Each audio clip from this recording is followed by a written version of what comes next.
Hello, you are watching AnewZ Morning from Baku. I'm Bakhtiar Sanov, and let's see the headlines. Romanian students rallied at University Square in Bucharest, protesting against far-right presidential candidate Călin Georgescu. NATO Secretary-General Mark Rutte paid his first official visit to Turkey after taking office in October. United States First Lady Jill Biden receives White House Christmas tree, a surviving of Hurricane Helene. Romanian students rallied at University Square in the capital, Bucharest. They protested against far-right presidential candidate Călin Georgescu, who unexpectedly won the first round of the election. Georgescu, a vocal critic of NATO and a supporter of Russia, secured almost 23% of the vote in the first round of the election, defying pre-election predictions where he had polled in the low single digits. His surprise success has raised concerns about Romania's future foreign policy as he faces a second-round runoff against centre-right opposition leader Elena Lasconi, who garnered around 19% of the vote. The protest, organised through social media platforms, saw hundreds of students gather to express their opposition to Georgescu. I'm here because I believe in democracy. I believe that people should have a say in what's happening in their country. And I believe that going back to 35 years ago is not a solution to the problems we are facing right now. Georgescu ran his campaign as an independent insurgent, distancing himself from centrist incumbent parties that have faced challenges with inflation. His campaign, primarily on TikTok and YouTube, emphasised conservative themes of family values, tradition, the Christian Orthodox Church, and a deep connection to the land. In response to the criticisms, Georgescu addressed the accusations. I'm accused of extremism, of being connected with close or far countries. It's totally false. I'm completely dedicated with all my heart and all my life to the Romanian people. The outcome of the second round of the election on 8th of December could potentially shift Romania's political trajectory and challenge its pro-Western stance. Tensions are rising in Georgia as the ruling Georgian Green Party opened the first session of the parliament despite widespread protest and a boycott by opposition parties. Inside the 150-seat chamber, only 88 members of the Georgian Dream were present, as opposition lawmakers and the country's president, Salome Zurabishvili, refused to take part in the session. Opposition leaders have rejected the October 26 election results, which gave Georgian Dream Party 54% of the vote. They claim the outcome was fraudulent and influenced by Russia. Meanwhile, thousands of protesters gathered outside accusing the ruling party of election rigging and demanding accountability. The Georgian Dream Party denies these allegations, claiming its top priority is securing EU membership for the country. Tensions flared up in the Serbian parliament, where discussions between policymakers quickly escalated to physical violence. A fight between deputies happened this Monday at the Serbian parliament. Tension rose between the ruling coalition and the opposition over a train station roof collapse that killed 15 people earlier this month. The parliament was scheduled to debate the 2025 budget, but the opposition demanded to have a debate about the disaster that happened at the recently renovated train station in Novi Sad on November the 1st, killing 15 people. This accident sparked a massive wave of protests. 12 people, including a former minister, were accused after an investigation over the disaster last week found them accountable for it. The opposition accuses authorities of corruption and demands the resignation of Prime Minister Miloš Vučević. The ruling coalition denies allegation and accuses the opposition of triggering violence. NATO's Secretary-General Mark Rutte was in Turkey on Monday for talks with the country's President Recep Tayyip Erdogan and Foreign Minister Hakan Fidan. The meeting focused on potential solutions for ending the war between Russia and Ukraine. The Secretary General commended Turkey for its firm support of Ukraine's defense industry. Also discussed during the meeting were Turkey's plans for hosting NATO summit in 2026.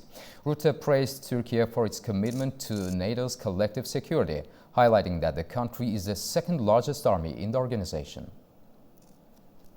Italian Foreign Minister Antonio Tajani met G7 foreign ministers and representatives from Arab countries in Fiji. Tajani brought together the heads of the G7 delegations to meet Arab League Secretary General Ahmad Abul-Ghaid and several foreign ministers from Arab nations. The discussions focused on key issues such as the conflict in the Middle East, the ongoing war in Ukraine, and the stability of the Indo-Pacific region. The delegations will meet again today as the summit continues in the central Lazio region. The G7 are working to establish a unified position on the arrest warrant issued last week by the International Criminal Court, known as the ICC, for Israel's Prime Minister Benjamin Netanyahu. The ICC decision has sparked significant debate within the international community. Whilst the European G7 members have called for further discussion, the United States, a G7 member, has already rejected the decision. At the start of a key meeting of foreign ministers, Italian Minister Antonio Tajani emphasized the need for solidarity amongst the G7 nations on this issue.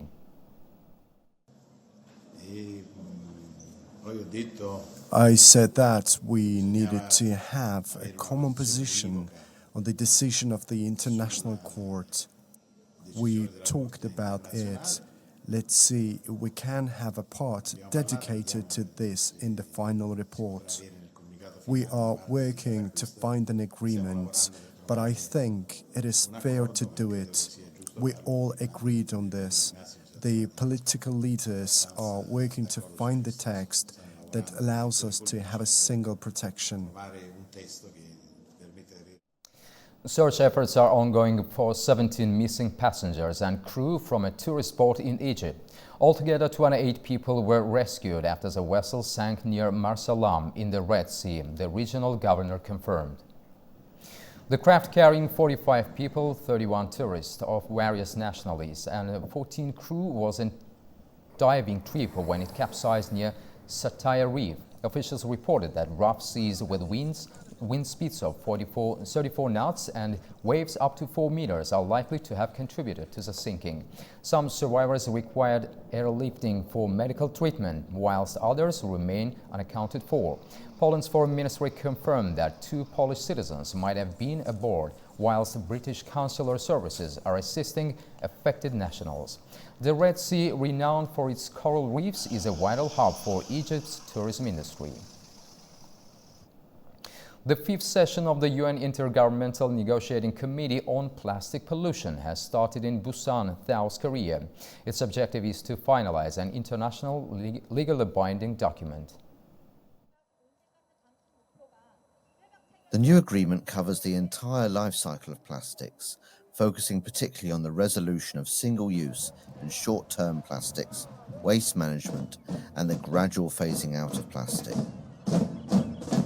An agreement that addresses the life cycle of plastics, tackling single-use and short-lived plastics, waste management, and measures to phase out plastic and promote alternative materials. That provides concrete solutions for all countries to access technologies and improve land and marine environments. This approach takes into account the most vulnerable groups. The speakers emphasize how important this issue is for human health. Not a single person wants chemical-laced plastic particles in their bloodstream or their organs or in their unborn babies. The waste we have accumulated in our oceans and rivers now jeopardizes the lives of future generations. Conference participants noted that the agreement is not just about creating a legal document, but also about humanity facing an ongoing challenge. They also pointed out that the waste accumulating in oceans and rivers is endangering future generations, stressing the global security implications of the issue.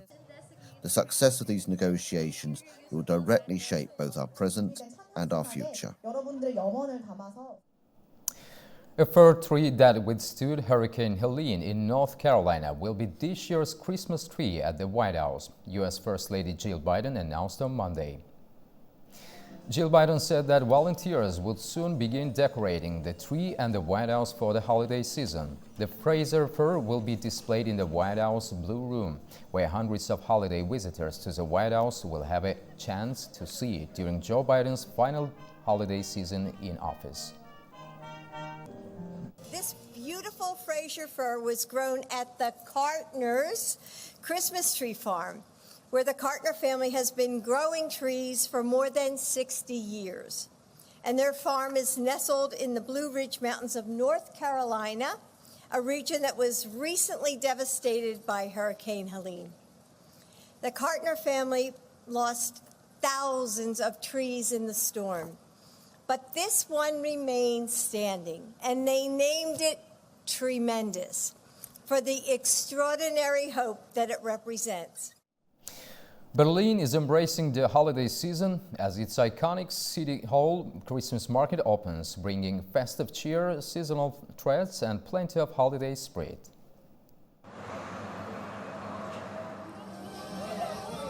Berlin City Hall Christmas Market has officially opened, drawing crowds eager to embrace the festive season.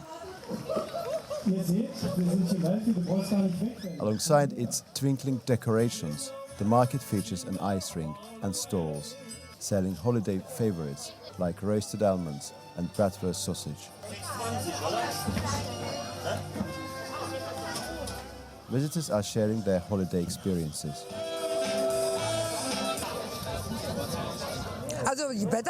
In these challenging times, Christmas brings hope, trust, love and togetherness. Dress warmly, bring some gyros for mulled wine and sausages, and enjoy the evening vibe. But prices are higher this year. How will pensioners afford it? The lights in the dark are lovely and the food is delicious. It's a wonderful experience.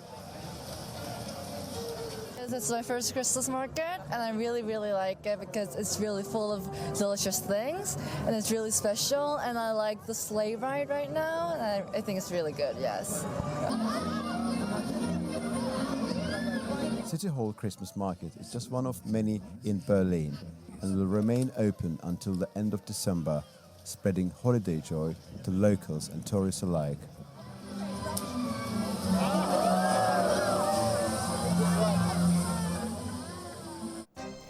That's all we have for this hour. You can also get latest news and headlines around the clock on our website, that is AnewZ.tv. Thank you for watching, and also we wish you a good day ahead.